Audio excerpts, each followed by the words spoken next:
Baker Botts, LLP provides podcasts for educational purposes only.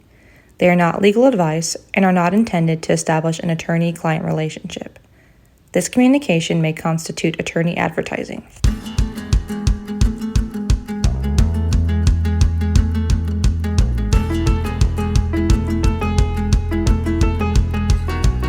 Welcome to the Lawful Influence Podcast, where we pull back the curtain on legal issues in the world of campaign finance and lobbying.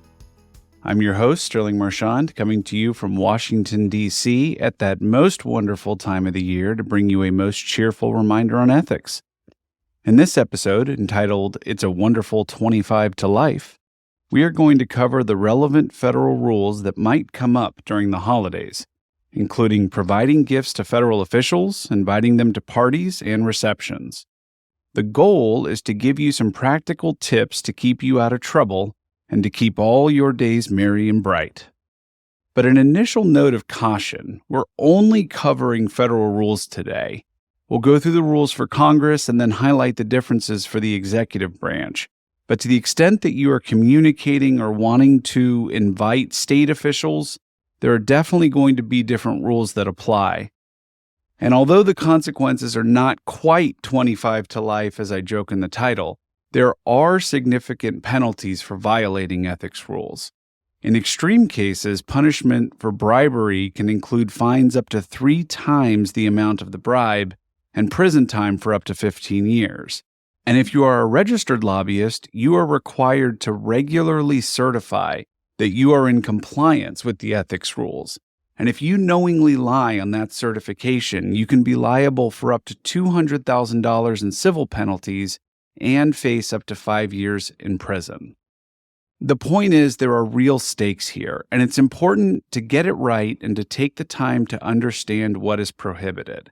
There's a lot of nuance to what is allowed, and getting legal advice on the particulars of your situation is always going to be best practice. With that, let's jump right in. So we're going to start with the congressional ethics rules, and then we'll move into how the rules differ for the executive branch. And there's 2 areas I want to cover today, and the first is gifts. The term gift literally means anything of value. It can be physical items, money, gratuities, discounts, anything. And the general ethics rule when it comes to gifts is that no member, officer, or employee of the House or the Senate can accept a gift unless it is subject to an exception. And of course, there are over 20 different exceptions, and we're going to touch on the main ones that might apply at the holidays.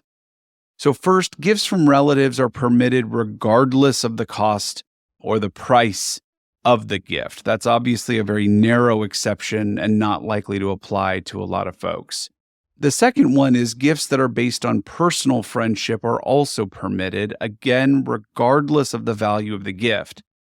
But this one only applies provided that the gifts are not given in exchange for some official action or favor, and provided that the donor and the recipient have a history of exchanging gifts on similar occasions. In other words, there has to be some actual basis for the personal friendship. You can't just claim that the senator is now your best friend and then provide the senator with a fancy gift. As an aside, and perhaps it goes without saying, but you should never offer a gift to anyone in the government in exchange for any official action or requesting some favor in return, even if that's explicit or stylized as a thank you for introducing this bill. That can cross the line and constitute bribery or illegal gratuities. If you're going to give a gift based on personal friendship and it's over $250, then the recipient of that gift would need to seek prior approval from the relevant ethics committee before accepting it. Another exception when it comes to gifts are products from the state that the member represents. And this is instances where the gift is intended for promotional purposes. So, for example, a model of a plant or a product can be offered to your member's office if they intend to display it. Nominal value items for distribution are also permitted. So, for example, say your company makes popcorn. You can send tins of popcorn to your congressional office for distribution to constituents. Along that same lines, gifts of nominal value are permitted. These are things like a greeting card or a baseball hat. Depending on whether the recipient is in the House or the Senate, there are different applications of this rule, so it's important to look specifically at the rules for each chamber. Finally, there's one other general exception, and that is that gifts that are less than $50 are permitted, provided that the cumulative value does not exceed $100 in a year.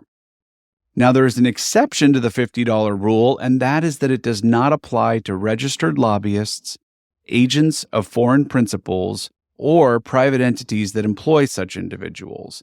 So if you're a company that has lobbyists in-house or you contract with registered lobbyists, you can't use the $50 rule to send everyone in Congress a gift. Okay? So that's the rule on gifts, and those are the main exceptions when it comes to gifts. Let's talk about events, because what would the holidays be without receptions and parties? Because the term gift includes anything of value, inviting a congressional official or an employee to an event constitutes a gift, as does the food and beverage and entertainment that might be offered. Now, you can still do it, but you just need to know which exception applies.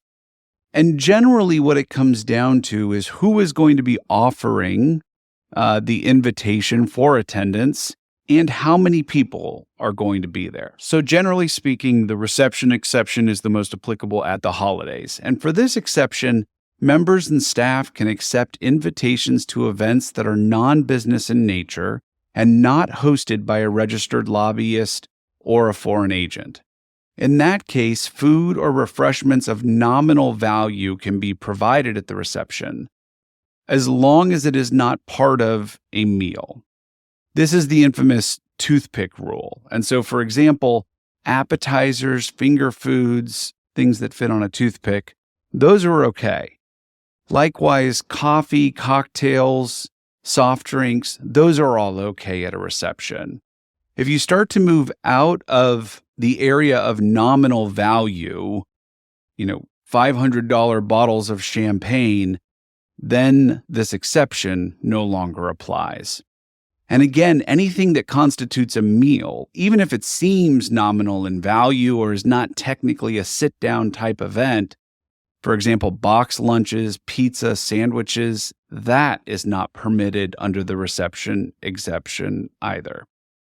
So for receptions, the source of the invitation and the number of people attending are immaterial. But again, you're limited in terms of what food and drinks you can provide.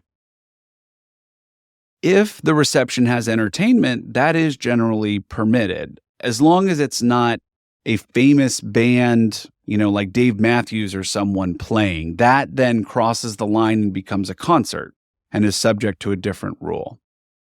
The next event exception is what is referred to as the widely attended event. This allows you to offer members of Congress and their staff, plus a guest, free attendance at a widely attended event.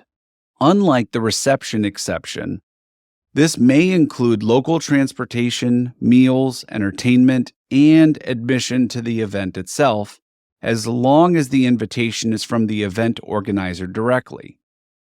And there must be an expectation that more than 25 people will attend who are not from Congress. There must also be the expectation that the invitee's attendance is related to their official duties. This may include a speaking role at the event or an opportunity for them to meet and speak with constituents. In the case of a widely attended event, collateral entertainment like an after-party or giveaways are not covered, but otherwise, entertainment provided at the event to the large group is permitted. Similarly, free attendance to charity events is permitted, And again, that can include free dinner, transportation, and entertainment that is provided to all of the attendees. Unlike the widely attended event exception, this does not require that attendance be connected with their official duties.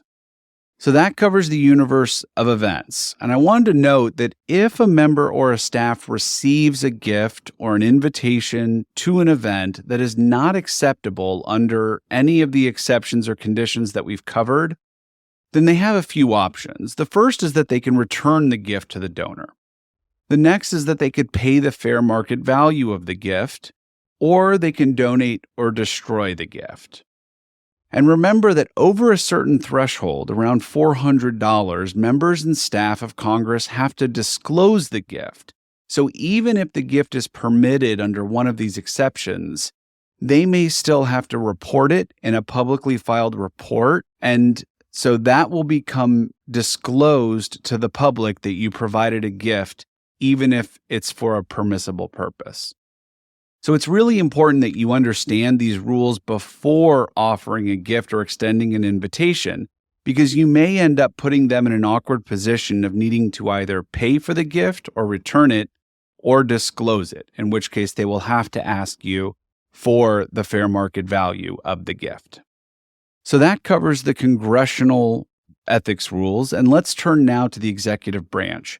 The rules are similar, but there are some greater prohibitions. And the biggest one is that there's a general prohibition on executive branch employees accepting a gift from any prohibited source. And a prohibited source is defined as anyone seeking official action from the department or agency, or that does business with the department or agency, or that conducts activities regulated by the department or agency, or that has interests that may be affected by the performance or non-performance of the recipient's duties. So that's a mouthful. But what it basically comes down to is if you're a federal contractor, a federal vendor, a regulated company, you're going to be a prohibited source from the vantage point of any of the employees at the department or agency that you're doing business with or that you are regulated by. And if any aspect of the recipient's job might affect your company, then you're going to be a prohibited source. What this is getting at is that if the gift is being offered to someone and it may appear that it is being done in exchange for or to influence an official act, that's bribery. And even if it's just a thank you for doing your job, that can be viewed as an illegal gratuity. And so the executive branch ethics rules take a really bright line that you simply cannot provide a gift unless an exception applies. So there is an exception that permits gifts with a market value of $20 or less, provided the aggregate value does not exceed $50 in a calendar year. And this does not allow gifts of cash or gift cards. This would be physical items. So it's similar to the congressional rule, the 50-100 rule. Here it's 20-50. There's also a lobbyist gift ban that is applicable only to political appointees. And generally speaking, the exceptions to the gifts in the event rule that apply to executive branch employees do not apply if the source is a registered lobbyist or employs registered lobbyist, and the recipient is a political appointee. As to the exceptions to the gift ban, like with Congress, the executive branch employees can accept gifts from relatives or that are based on a personal relationship. There's also a similar exception for widely attended events, but for executive branch officials, they typically require pre-approval from the relevant ethics department that attendance at the event will be in the interest of their job. There's also a social invitation exception, which provides that an executive branch employee may accept food, refreshment, and entertainment at a social event attended by several persons, as long as the invitation is not from a prohibited source. So that's it. That covers the executive branch rules, the congressional rules, and the exceptions. Everything you need to know to not run afoul of the ethics rules. but to still be able to reach out to folks and spread some good cheer. So I hope you all enjoy the upcoming holidays. Until next time, I'm Sterling Marchand, wishing you a happy and ethical holidays. Thank you for listening to this Baker Botts podcast. Baker Botts has the experience, knowledge, and people to solve our clients' most significant legal issues. For more information on Baker Botts practices, please visit us at bakerbotts.com. This presentation is provided by Baker Botts LLP for educational and informational purposes only. It is not legal advice and is not intended to establish an attorney-client relationship. Under the rules of certain jurisdictions, this communication may constitute attorney advertising.